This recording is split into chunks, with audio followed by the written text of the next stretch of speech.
Yo, it's Trav and Bias back with you again on the Sports Bag Bros podcast, our 30th episode. Just in case you might have missed the previous 29, go check it. It's in the list. It's on the list during the playlist and all that other stuff you might want to check out. We're all about getting to sports, and we're all about talking about the sports you're interested in. The conversation has to be had, and we're coming off of a weekend, so there was a lot of conversing going on. Whether it was college football, well, there are things going on there, and we'll touch on just some of those things. But pro football is now on the set. There are teams that are starting their camps or have started their camps, veterans, rookies, everybody involved, coaches looking back and forth. But there's a crisis, as we've been talking about on previous episodes, and that's the pay scale, and we'll talk about that in just a second because I'm Trav. He's Bias and Bias. Let him know what it's about. What's up? We're back from the weekend. We're going to talk NFL. We're going to talk a little baseball. Bud Crawford and Spence this week. Big week. We're going to have some guests later this week. We'll be going live. If you're listening now, plan to join us. We want interaction. We got a lot of comments when we went live last week, and some mostly agree with us, but there are a couple who had choice words. Well, come on and say it while we're saying it. Don't hide out and then come after the show is over. Exactly. That's what we want from you all. We want to have the conversation. There's no fear between you, and I'm sure there isn't any fear with us deciding to go against you or hang out with you if you agree with us. Nevertheless, this is going to be a long week because on Wednesday and Thursday, it's all about boxing. So if you're a boxing fan, this is going to be the place to be. Live conversations, not only with us here, we're going to have a panel of guys who talk boxing, not fanboys. But if you fanboys are out there will be an opportunity for you as well. You can come in and you can spew your comments on a live stream, and we can let you know how big a fanboy you really are, or if you're a legitimate boxing fan, nonetheless. But we're here to talk about the sports that have happened over the weekend. And a lot of those sports, has been nailed down for the most part with the NFL rearing its head. The SEC Media Day had passed. There are a couple of other media days that have passed. But to start off, pretty much what we ended off with last week, and we've spoken about a couple of times, the running back situation in the NFL. There are still high-profile running backs who do not have jobs or who don't believe that they're going to get the pay that they believe they deserve. They've been franchised in some cases, if not most, but certainly not getting the money they believe that their market value is. And there are other running backs who do have the money or have their bag right now, at least before the next collective bargaining agreement. And they're in solidarity with the have-nots, I guess, for lack of a better term. Christian McCaffrey is one of those running backs from the San Francisco 49ers. And Derrick Henry from the Tennessee Titans, another player whose contract will be coming up soon enough. There's a reason for him to be out there as well. Yeah, it's good that these running backs are trying to get together and, form a little mini union within the union. But the CBA lasts until 2030. So there isn't really much they can do about it. That Zoom meeting, it's all well and good, but what is going to come out of it? If they're making plans to come up with a strategy for 2030, when it comes time to negotiate the new CBA, well, that's well and good. But for now, what is it going to accomplish? And I'm not saying that they shouldn't get together. There just isn't much they can do about it. But I think the real issue is that there isn't a running back out there who's just dominating and taking this team to the Super Bowl. If there was, that guy would be getting paid because he's a true difference maker. Now there's quality running backs. They put up numbers, but are they taking their team to the next level? In most cases, no. And if they go down, the guy who comes in behind them, the drop-off isn't that much. So why pay running backs a premium? Yeah, that's what I'm thinking right now. The NFL has really changed from what it once was, and we've talked about it in previous episodes about the split backfield, the thunder and lightning that people used to talk about. And then you had that franchise running back that we know of, the Emmitt Smith, the Barry Sanders, even to a degree, well, a huge degree, the Adrian Petersons. Now with an extra game added, 17 games throughout the entire season, and we know about the CTE that's been happening, and of course people keep an ear and eye on that as well. The one running back rule may not be the thing anymore, not to mention the regular wear and tear of a running back when all of this, when it was a 16-game season, when it was a 14-game season. The wear and tear on running backs, obviously, just as much as offensive linemen and defensive linemen. It is a battle of attrition. It's been proven over time. Running backs at one time were averaging about 3 years per career. Now it's 5 to 6 years.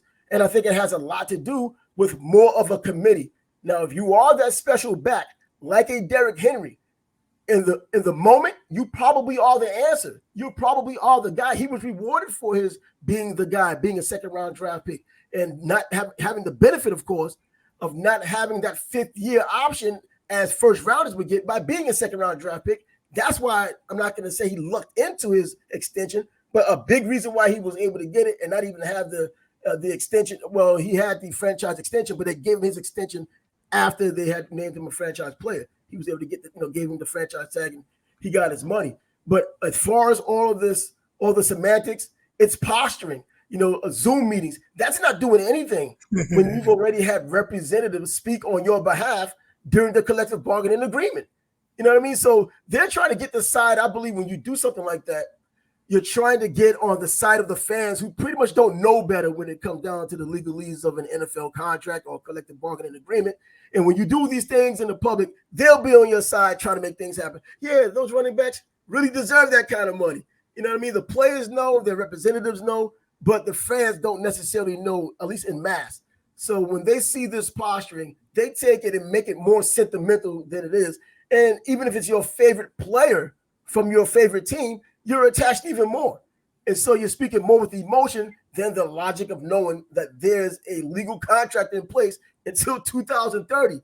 Players who are complaining now or are in solidarity right now, like a Derrick Henry, with his running style, 2030 doesn't look like it's going to be a time when he's playing anyway. Right. And to piggyback off of what you're saying, why don't running backs accept the franchise tag?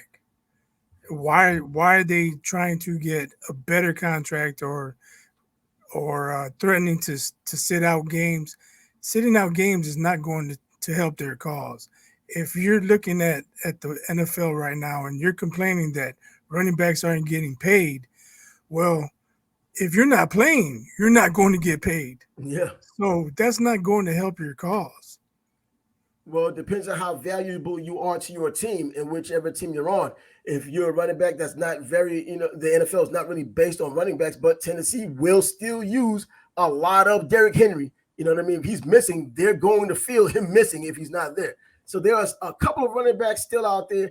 If Christian McCaffrey went down for San Francisco, wow, their prospects of doing something significant during the playoffs or anywhere else, they're going to diminish quite a bit.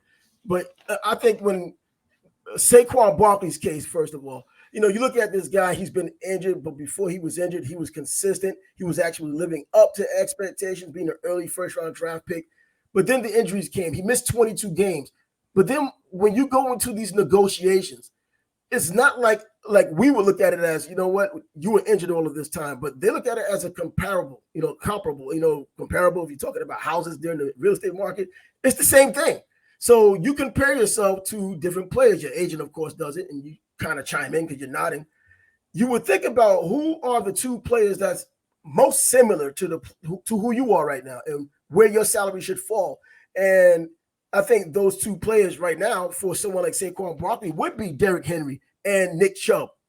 And so you look at those numbers and what those guys have done, and you see that you've been comparable to them even while injured, numbers-wise. But right here, it shows that Saquon Barkley has caught so many more passes than both players since he's been in the league, and both players combined.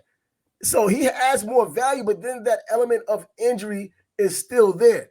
And, of course, that's the sticking point. And, of course, they still know that running backs don't have long careers in the NFL. And if you continue to give the ball to them, depending on their style of play, they're going to get beaten up.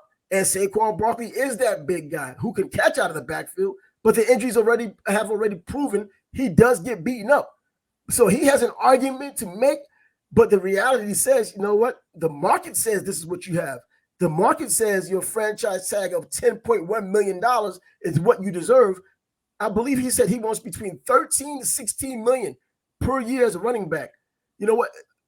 They're acting like it's not market value. It is market value. In fact, it's above market value because, first of all, you talk about the collective bargaining agreement. You look at the tag, the franchise tag. That's the salaries of the top 5 players at your position over the last 5 years, or 120% of the salary. You're over that. I mean, anything, you're over that, but just by having 10.1 million a year. That's already just the top 5 picks of the players in the draft over the last 5 years at your position. That's over the market value. You're going way over the market value. It's still more ego than anything else. No one is starving for not taking $10 million. Definitely not. But I think the real issue is shelf life and contract structuring. If you can come in as a rookie, run for 1,500 yards, you're in no position to get a new contract. You run for 1,700 yards your second year, you're still not in position to get a new contract. So by the time you're ready to come up to free agency or a franchise tag, you have 4 or 5 years in the league, 6,500 yards, but teams are looking at you like you're on the back 9 already. Yeah. You know what? You bringing that up is kind of like a coincidence because Clinton Portis was in that spot when he was in Denver. His first year, he ran for all those yards. His second year, he ran for a whole lot of yards. And he was already drumming about his money. Where's my money? Where's my money? Knowing he was a second-round draft pick, so you didn't have that option year. Most times they don't get that option year as a second-rounder. But that's why they made the man-to-man trade, which you rarely see in the NFL, when Champ Bailey came from Washington, went to Denver, and Clinton Portis went from Denver, then went over to Washington. You rarely see that, but that's what brought it up. I mean, hey, when you sign your contract, I mean, everything is sight unseen because the other way around, you can have a Kajana Carter, number 1 pick overall, gets injured in the preseason. He wasn't going to give teams money back that he had gotten all that money from. I mean, it works both ways. Right. I mean, Scottie Pippen learned that valuable lesson. Oh, did he? Well, he has more lessons to learn outside of that, the way things have been going. I'm just saying, sign the contract. Yeah, you sign the contract. You have representation that supposedly knows the ropes. And after being in the league for a while, whether the NBA or NFL or even MLB, you know a thing or two about what's going on with your own lifestyle or life, what's going on in your life with your career. You would hope to believe that. But yeah, Saquon Barkley is in a bad spot right now. And there have been some legendary players on the Giants who think that he might have made the wrong decision. Otis Anderson, the MVP of Super Bowl 25, when the Giants beat the Buffalo Bills, is one of those guys who thinks he made a bad decision by not taking what they were given. And I feel bad because by all accounts, Saquon is a good guy, according to all people. He's not in the news. Teammates love him and fans love him. He doesn't get in trouble. That shouldn't be a pat on the back. That should be normal. But either way, in today's climate, he's coming across as a good guy. And for this to happen, for him to be as loyal to the team, because he had to be. He was under contract to be. You know what I'm saying? They acting like that. He's doing it out of the goodness of his heart. Hey, you're contractually obligated to do what you're doing. But him getting, wanting that 13 million, 16 million, wherever it lies, man, and he has the numbers to prove it. But you also know, as a running back in particular, you pretty much age and things get worse. They rarely get better as you move on. I mean, they don't even go, very rarely go steady for the rest of your career. They just go down, down, down, sometimes faster than it should, but it goes down, down, down, never up, up, up, unless you Barry Sanders, who did the same thing for 10 straight seasons. My question is, where has Otis Anderson been since that Super Bowl? I haven't heard his name since. I mean, he comes out now to talk about Saquon Barkley. I mean, yeah, he's a former running back, but he played in a different time. Mm-hmm. It's easy for him to say, hey, just take the money. But looking at the landscape, Saquon probably should just take the money, what he's being offered for the franchise tag. I don't think he has many options. And I believe recently, probably today, he took the Giants off of his Twitter account. Today you do this all this signaling and whatnot, and fans start going crazy. He must have been talking to James Harden. Exactly. Once you get on these players, they want to be on social media all the time. Even some of the athletes who don't come across as prima donnas, which Saquon Barkley doesn't come across as a prima donna. But when things like that happen, you do these little things that aren't necessarily subtle, that fans and media are going to react to because he's really mad now. They like, what's the difference between now and yesterday? Yeah. He's really mad now. He shut down his Twitter account. He doesn't follow the Giants anymore. Shut up. But our Giants, the Giants staff, are they saying, "Oh my gosh, Saquon, we're not on his Twitter account no more"? Of course not. I doubt they're thinking twice about it. Well, that's why he's in the spot he's in right now because, unfortunately, but the way the game has evolved, the running back isn't as important. In fact, Derrick Henry went as far as to say last week, why don't they just get rid of the running back position? Hey, don't tempt fate, man. They'll have your emotion. They got rid of the fullback. They got rid of the fullback pretty much, but they'll call you a fullback and you get paid even less. They'll bring that back and get permanently configured in an NFL offense. But unfortunate for Saquon Barkley, but really unfortunate. Who are we to say unfortunate? $10.1 million is unfortunate for anyone. Yeah, but we look at markets and market value. But come on, the market value, as I've said, you're already there. Honestly, it could be quarterbacks are overpaid also. They are. So much money is given to the quarterbacks that it hamstrings the roster. There's just not money available for everyone else. Well, it's individual. I mean, it goes on an individual basis as a player and as a team. And whoever the team is that thinks you're that valuable to them, because do you think Daniel Jones is as valuable to another team as he was to the Giants? For the Giants to give him that huge contract, betting against themselves and bidding against themselves. No one else wanted him, and we're going to pay him that kind of money. But he's with the Giants. They felt comfortable with him. They did not want to change another quarterback and offensive coordinator and new teammates and new playbook, all of that stuff that comes with a new quarterback coming in. They felt comfortable with what he was doing. He did show improvement last year. But as you said, that kind of money hamstrings an organization to where you can't pay as many players as you need to keep something good going. And the running back Tyreek Hill's in Miami for that reason. Yeah, Tyreek. Yeah, exactly. And he's going to be looking for his money. He got so many other issues. But somebody's paying him, especially if he puts up. Somebody's going to pay him, especially if he puts up 2K this year. And it's not unreasonable for him to put up 2K this year. If he could stay healthy, he is getting older, but he's not losing any speed. For him to get 2K this year, he had about 117 passes, 116 passes this past season, over 1,700 yards. You do have that extra game, and so everybody's kind of getting used to playing that 17th game, knowing how their team runs on 17 games. Now maybe you can get the ball to him better as defensive player. Might get tired towards the end of the year. You can take advantage of him. Give him a little bubble pass, and he's out instead of just having to go downfield all the time. But another player to definitely keep an eye on. But back to the business at hand.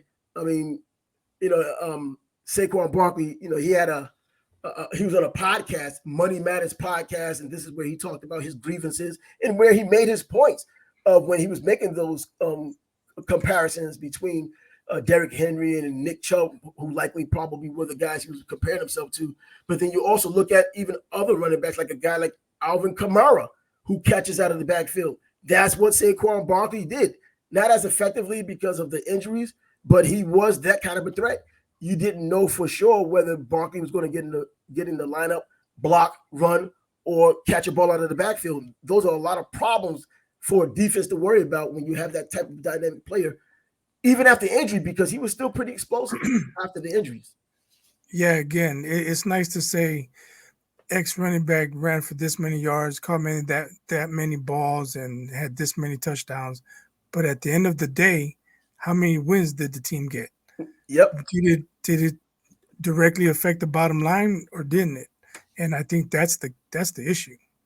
Yep, and it's a double-edged sword because you're producing for the team, and if you didn't get the incentive-based contract that some players get, it's all for naught. You're getting your base, maybe some small incentives, and your team didn't really benefit.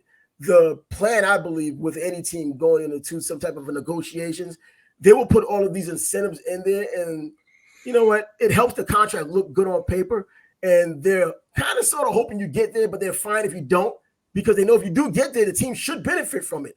I mean, the Jets did that years back with Chad Pennington as their quarterback with all of these incentives in his contract. And it was like, he's never going to Somehow we always come back to the Jets and the Jets. Yeah, the Super Bowl champs of 1969. Yeah, those guys.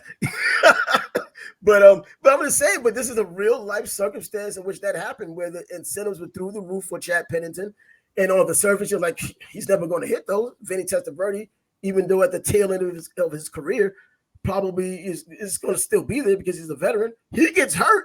Chad Pennington comes in, pretty much triggers everything, makes a whole bunch of money, but the Jets did benefit. They won more games than expected, and not lived happily ever after. But we've seen those circumstances as well, where players do have exorbitant stats, and it doesn't help the team. Josh Jacobs is one of them from the Raiders. He's done it. We've seen it back in the past. Maurice Jones-Drew did it for a bad Jaguars team. Led the league. So what?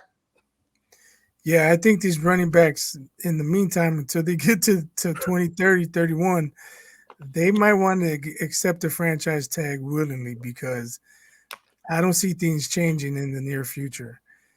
And as we mentioned, you can put up monster numbers for 4 or 5 years, and you're still not going to get paid, because they're looking at it like your career is almost over. And they don't have to. That's the point. And they don't have to. The teams and everyone in charge they don't have to worry about that, because they know that collective bargaining agreement is in place until 2030. No one's going to have some type of epiphany or feel sorry for someone and say, well, you know what, let's just 2027. I'm hearing too much noise from fans, too much noise from players. 2027, let's just do that instead of 2030. It's benefiting the owners right now. But guess what? For the vacuum that's there for the running backs not getting their money, other players in other positions are getting that huge money as well. And to that end, I mean, Chris Jones from Kansas City, defensive lineman, looking for $30 million a year, even though he has 1 year left on his he's getting $20 million a year right now, like an $80 million contract he signed in 2020. Yeah, I'm not sure what the market value is for linemen. Oh, it's been through the roof. Yeah, I don't think he's at the top of that list, though. So I'm not sure. I wouldn't renegotiate with him.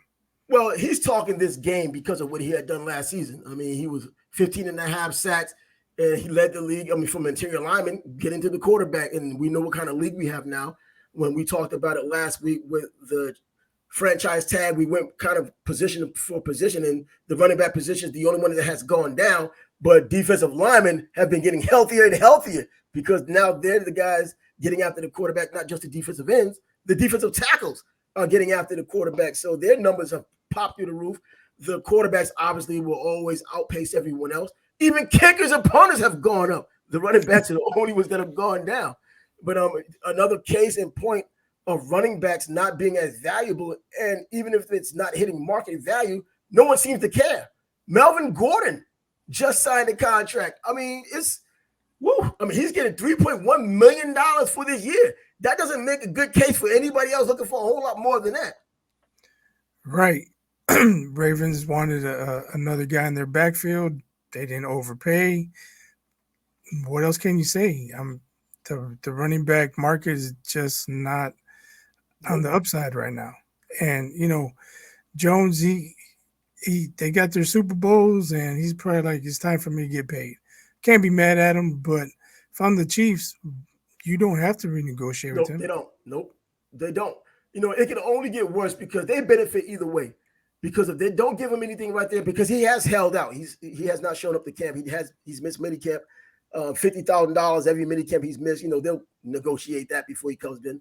He may just still come back for that last season. Most likely, that's probably what's going to happen, because they don't have to do anything. And what can happen is he can really do the same thing or better this upcoming season, which still benefits the team again. They'll get as much as they can out of him, and he will definitely justify that $30 million a year if everything goes according to plan. Even if he does what he just did, 15 and a half sacks this past season, well, it does justify that kind of a contract, but at least the Kansas City benefits completely from the contract they gave him 3 years ago. Yeah, but if I'm the Chiefs, I'm like, Mahomes had to lead a last-minute drive for us to win the Super Bowl. It wasn't the defense. I mean, what was that game, 38-35 or something? There wasn't much defense in that game. No. So get to camp, Mr. Jones. Yeah, well, you know how that goes, man. I think a lot of times, too, with these veterans, they don't want to put in the work at camp, man. It's hot out there. They play all of this. It's about the money. It's about the money. No, it's about not being out in that sun. That's true. I forgot about that. the sprinting and all Yeah, that. that's when he should just go to Andy Reid, be like, "Hey, coach, it's kind of hot out here. Can I go 65, 70% today?" Exactly, but you What's know how Andy that Reid goes gonna as well. say?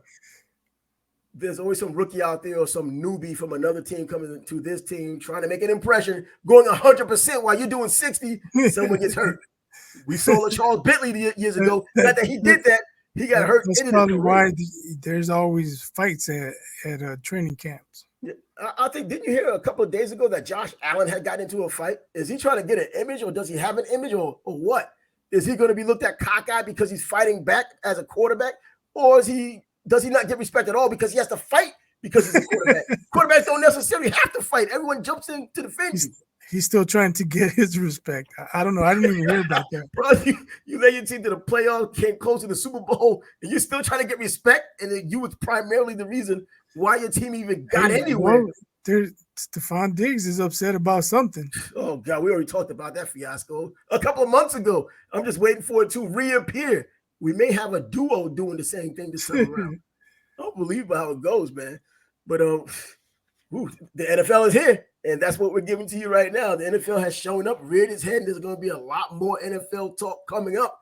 All of these teams coming to camp, and all of these storylines, and all of these running backs that are still on the market. I mean, Ezekiel Elliott on the market. I think Naheem Hines from Buffalo, the team we've just talked about, he just got injured and may be out for the season.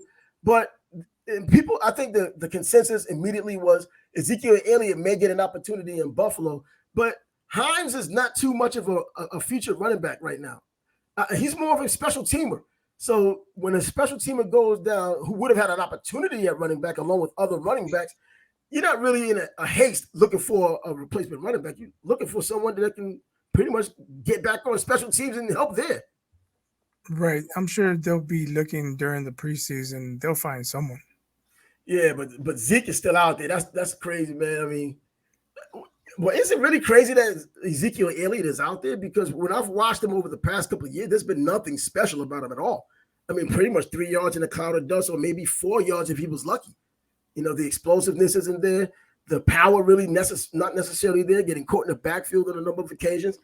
Ezekiel Elliott, I mean, I'm not expecting him to be rookie Ezekiel Elliott with explosiveness and getting nearly 5 yards, if not more, per carry and catching out of the backfield. But I don't think a team gets much better having him. I think they're doing a lot of the same of what they might have been doing before they had him. No matter who it is they're getting, he joins. Yeah, they would have to get him like the Ravens got Gordon for cheap, and maybe have him as I won't say a backup, but as insurance if your main guy goes down, or just go with the running back committee. If your running back's not that great, like, hey, you guys are going to share time. Make it work. Now, what about this Dalvin Cook nonsense, man? I thought we had something settled last week with him going to the Miami Dolphins and all that other stuff. He's still available. Whatever happened? What happened? I mean, it just fell apart. You would think D-Hop signed his contract, so that sets up Cook to sign his. But who knows what he's asking? Who knows what he's been offered? Yeah. Who knows? Or maybe, as you mentioned with Jones, maybe he doesn't want to go to training camp. Or maybe there's something else hanging out there, which I think some people may know about, as far as Dalvin Cook, not just leaving the Minnesota Vikings after all of these years, but the issues off of the field. People are not necessarily talking to or dealing with players who have those real issues off the field, especially domestic violence, man. I mean, even you have somebody like Tariq Hill who gets in trouble like every year, whether it's in his household with domestic violence, outside the household, being violent to someone else at a marina, regardless of what it is. Dalvin Cook tried to pay his ex-girlfriend $1 million, at least that's the report, to not mention anything or to make it go away, the abuse or domestic issues he had with her. I mean, that's not a good look. Maybe that might be a sticking point as much as salary, or is the salary the reason why he needs to pay that $1 million? I don't know. I can't speak on it. Is it factual? Who knows? I don't know. My comment is no comment. Yeah, and no comment, no more comments on the NFL today, man. It looks like reading the middle part of a newspaper that's not even sports. It's just where the murders and crimes happen. That's what you're looking at now when it comes to NFL talk. And keeping the theme, but not in the NFL, of murders and crimes and everything else, Northwestern still in the news. They won't go away. They're the gift that keeps on giving. I thought the NBA was that when thought we were through with them after the championship and after the draft. Northwestern just won't stop. More lawsuits against the Wildcats of Northwestern. They've already gotten rid of their coach. Their prestige is through the, I don't know where it is. It's just evaporated. A lot of mess to come, and a lot of money will be paid out, and a lot of embarrassment, etc. Yeah, probably the athletic director is going to be next to get the axe. It has to be. Yeah, and then everything's under his umbrella. So he had to know something. With all these people coming out, there had to be some word, some chatter, rumors, innuendo, something that got back to him. And if nothing was done about it, out the door you go. See, I didn't know how deep it was in the beginning. So that's why I was like, you know what? Pat Fitzgerald is an upstanding player, or was an upstanding player, upstanding coach. He's never been in trouble, never had anything outside of the program. And you wouldn't expect anything like that out of Northwestern. You would expect as much out of them as you would have expected from Yale, Harvard, or Princeton. Nothing when it comes down to dissension. But it couldn't have been further from the truth, according to these people who are coming forward, talking about not just him, but the other coaching staff and the things that happen on the campus and off campus. Serious business at Northwestern. And it's not going to end anytime soon. It's going to be an absolute distraction throughout the season. But who was really expecting anything from them coming into the season in the Big Ten or anywhere else? This is the most attention the Northwestern football program's gotten in so long. It's the Rose Bowl. They're just not a common topic on sports shows, but whatever. As I said before, and you just said it, it's going to get worse. More people are coming out, more details are going to be discovered. Let's just wait to see, till it all comes in, and then if the hammer needs to be dropped, it's going to get dropped. It looks like football is in full stride, whether the pros or college or even smaller colleges. And FAMU, who no one really talks about on the main landscape these days. FAMU, exactly. You should call them FAM-who. You know what I mean? But I've covered HBCU football for literally decades, so I at least have an inside knowledge of how things do work or how things go, or even that they exist. And that's why I'm bringing it up, because FAMU, the Rattlers, who are here in Florida, in Tallahassee, the capital of Florida, they banned their football players from their facility. Why? Because some rapper, some local guy got into the facility, the locker room and whatnot, and made a video. And of course, if you're going to make a rap video, it isn't going to be Choir Sunday when you're talking about whatever it is you're talking about as a rapper. So they said a whole bunch of things that were not becoming of the institution. And their coach decided that they're going to ban the players who were involved, at least until they figure out until further notice, I figured. And they would just ban them from the facilities. I don't know what the fallout will be completely, but if it's important enough, we'll come back on here at another time, maybe never, to talk about it. If it happens, it is that important. But hey, I don't know if it's the get off my lawn group or whatever, but I understand what the coach did or the school did. If you don't want to be portrayed in that same light with that rapper, whatever he was saying that was so negative, then you have to do something about it. And so, respect to them.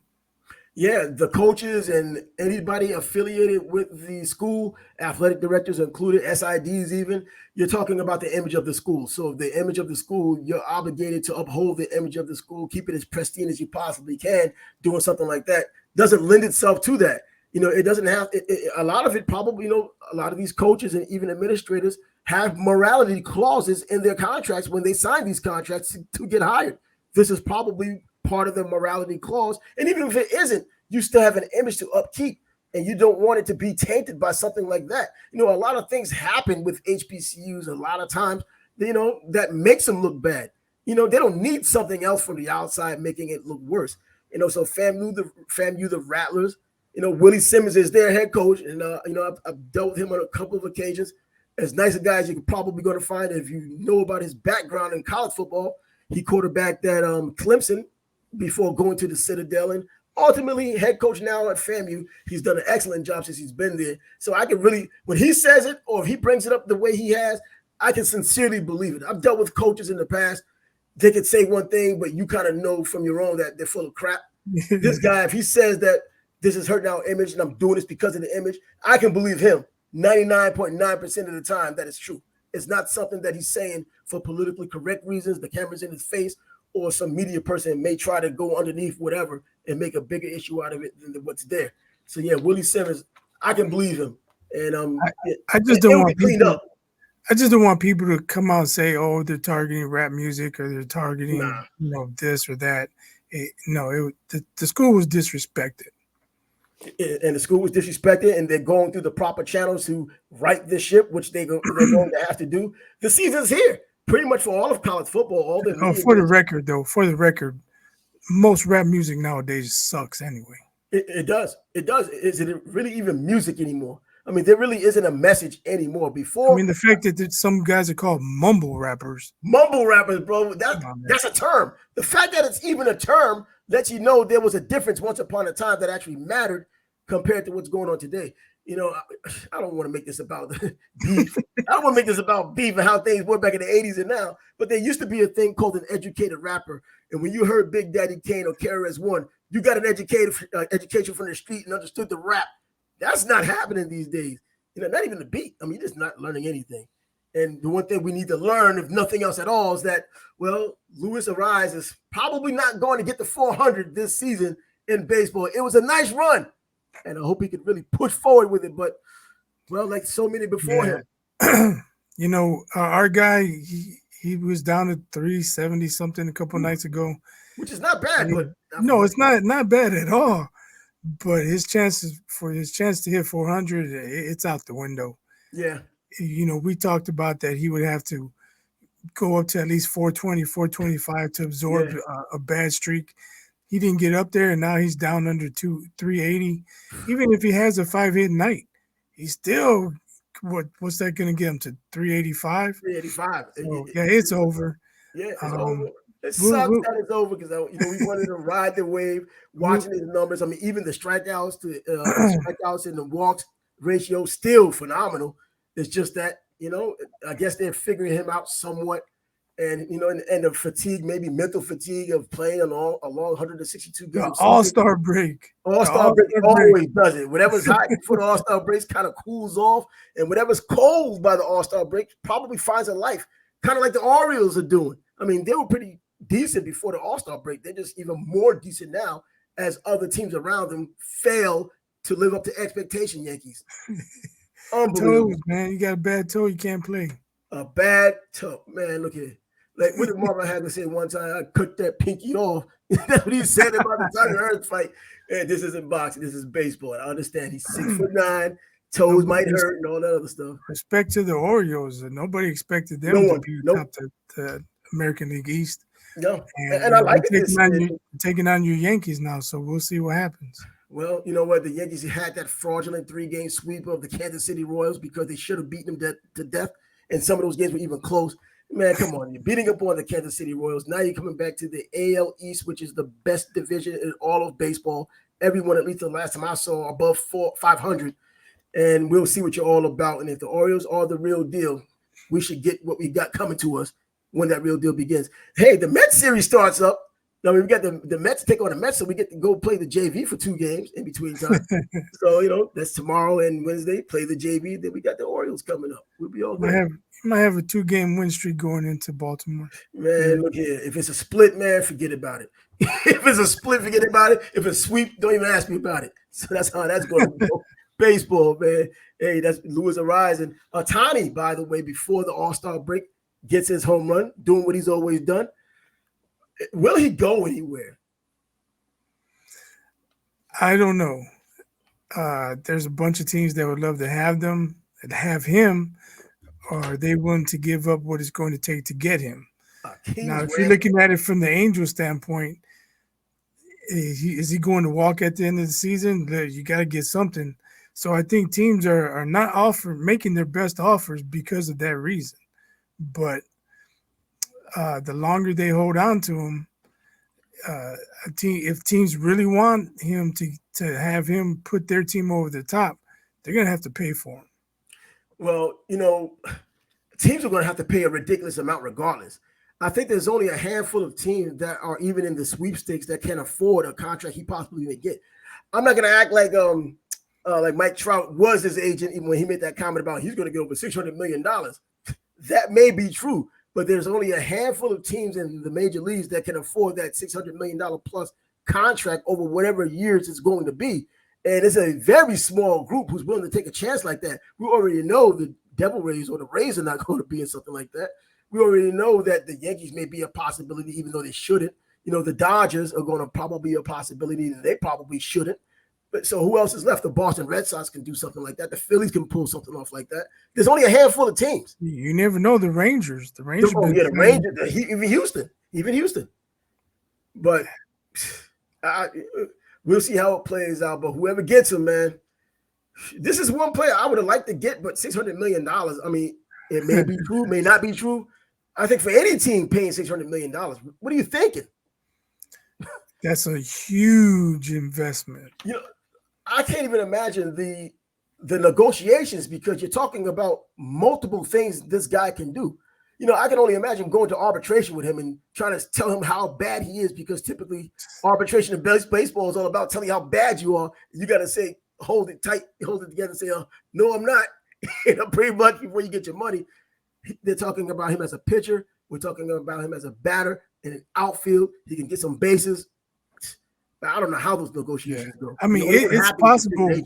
It's more possible he wins the Triple Crown as a batter than Luis Arias hits 400. And for him to win the Triple Crown and still be nasty on the pitcher's mound, come on, man, that's just sick. Just imagine in a bizarre world to win the Triple Crown and win a Cy Young. That'll never be done again. He's not that dominant this year, but he's tough as hell. You know what? But we can legitimately dream about something like that. It wouldn't be completely out of the realm of possibility to come up with something like that because he does have that ability as a pitcher. Now, can he have all of that on the same page at the same time? Obviously, something that we don't know yet. But I hope he does get traded, though. I want to see him in the playoffs. Oh, exactly. You know what? We've seen plenty of players do everything in the regular season. And in the playoffs, disappear. We've seen Dave Winfield, Mr. May, disappear. We've seen that type of player. Bonds early in his career with the Pirates. Yeah, and that's true. And we've seen Yeah, and we've seen who else? Clayton Kershaw, really. Yeah, I remember he hit a double one series, and he was on second base, looking up to the heavens like, "Oh my gosh, thank you!" I know, right? He almost couldn't believe he got the hit. That's how bad he was. Yeah, and I you would think players like that with ice water in their veins, that when it even comes down to something like that, that they would still kind of be a semblance of what they were during the regular season. He just wasn't like that. He was a Hall of Famer before the juice, if he was on juice, and even after the juice, he just was a superhero. But man, I mean, the way that he played the playoffs is, I don't know. I just can't even draw a connection to it. I mean, I just don't know how. He was just that bad. But Clayton Kershaw, once again, was another one of those players who had problems in the playoffs, and he's going to the Hall of Fame. Greg Maddux had problems in the playoffs. Greg Maddux? Yeah. Yeah, Greg Maddux had some problems in the playoffs, and he went to a number of playoffs, so we could see that for sure. And I remember even Dwight Gooden didn't look great in the playoffs, and even Roger Clemens wasn't so great in the playoffs. He was good, but he wasn't Roger Clemens' regular season great in the playoffs. He just wasn't that kind of – he just – not in the playoffs at least. Got himself a ring. Either way – not in 86 though. Who?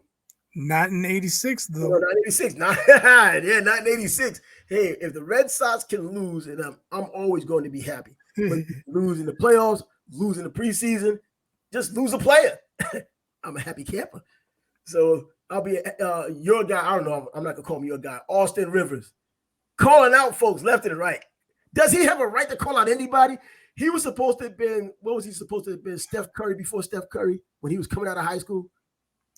I suppose everyone is entitled to their opinion, but who is Austin Rivers to be throwing shade at Harden and Dame Dollar?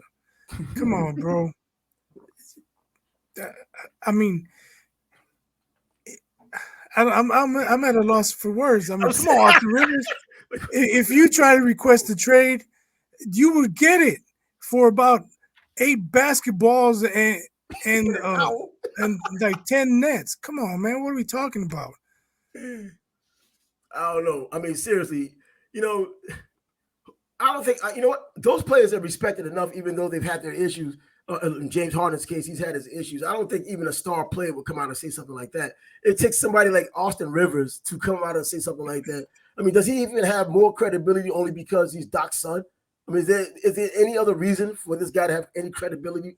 He played in the NBA, so what? There's a bunch of players in the NBA, but they aren't saying Maybe he's this. salty because Doc got fired. I don't know. Man, you should have brought this up before then. And you think James Harden's the reason why your father got fired, man? I mean, I have issues with James Harden, but who was Austin Rivers to throw shade at him for requesting At trade? anybody or Dame at that? Come on, man. But I'm waiting for some. Especially Dame. That man has been in Portland. He gave them all he Everything could. he had. They're not surrounding him with talent. It's time for him to move on. Yeah. Get him out of there. I want to see him in the playoffs too.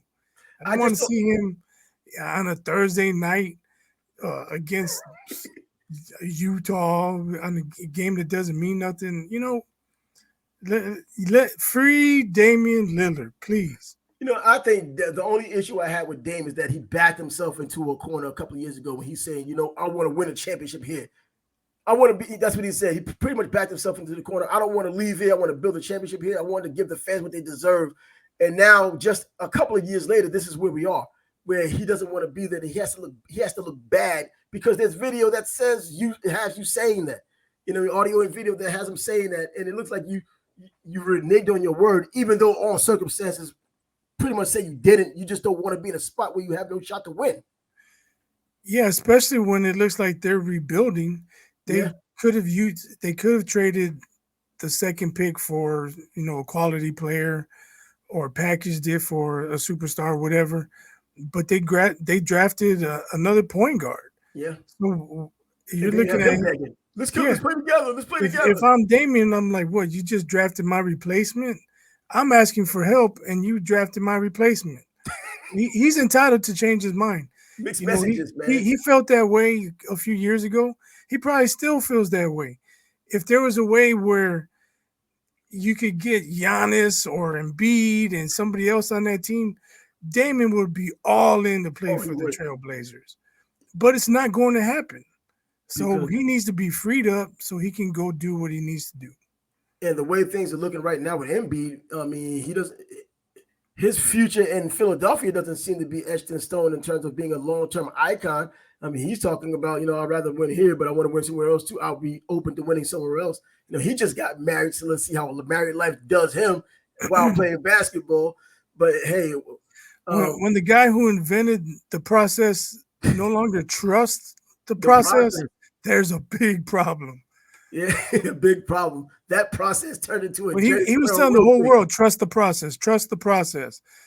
Well, are you not trusting the process now? Well, we see that. We don't even have to ask anymore. Well, the NBA will be here before you know it.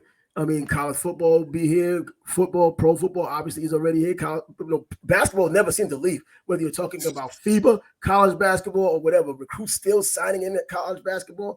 Awesome things are going on. Real quick. We didn't touch on it. I don't even know her name. I apologize, but that lady who shot all them threes at the 3-point shootout. Oh my gosh. She might be the greatest shooter of all time. You know what I mean? I watched the video. I haven't gotten her name because I won't tell you why. Read between the lines. But that's a feat, regardless of how woman. I was just watching the ball go through the hoop. I didn't pay attention to anything else. Net, just water, butter. Just splash it. So yeah. You know what? We didn't get the chance to bring that up. And I should have brought that up because that was at least something we could have watched. And you know what? People are always going to be in awe of things that they just don't see all the time. And whether there's a man doing it or a woman doing it or even a kid doing it, when you're shooting the ball like that and it seems like a natural occurrence, you know what I mean? There's some respect to be given. So yeah. And I'm the last guy to be propping up WNBA, but what she did, that was give credit where credit is due. That was wicked. You know, if they could break in from a news break to see Brittany Griner jump 2 inches to get a dunk, they could do something with that. You know, come on and get like 3 tries to do it. But either way, finally, we get to talk about a fight that's coming up. Not the big fight that's coming up this Saturday between Bud and Errol Spence. We're talking about the Super Bantamweight Championship. And that's going to be Steve Fulton going to the Japan to take on Inoue, the monster. It's going to be a huge fight, of course, but for boxing fans, of course. But people who are on the fence, friend fans, you might not have heard of either guy. But it's a huge fight, both undefeated. One is a technical boxer. The other one's absolutely the monster. He should be Inoue. Knocks everybody out, knocks anything out. But he's moving up. And there's always a difference when you're moving up in classification. That power, will it follow him? We'll find out. But the fight's coming on in the morning time. The opening card starts at, I believe, 4:30 because they're fighting out of Japan. The ring walk for the main event should be at 8 a.m. Eastern time. Why on the Tuesday morning our time? Why couldn't they do it like Saturday morning? Unbelievable. And for some crazy reason, I actually thought it was this Sunday after the Errol Spence and Bud Crawford fight. I don't know why I was even thinking that, but hey, if the opportunity will be there to get up and watch some of this fight. If nothing else, watch the main event. I mean, I'm not going to probably catch these other people on the undercard that I'll never see again, but I'll probably, most likely catch the main event, at least some of it. It's a big enough fight for me to get up to check it out. But nevertheless, that's what's coming on. And so, I'm Trav. He's biased. This is the Sports Bag Bros podcast, episode number 30. 31 will be coming back at you tomorrow, so make sure you join us then. Check you next time. Peace.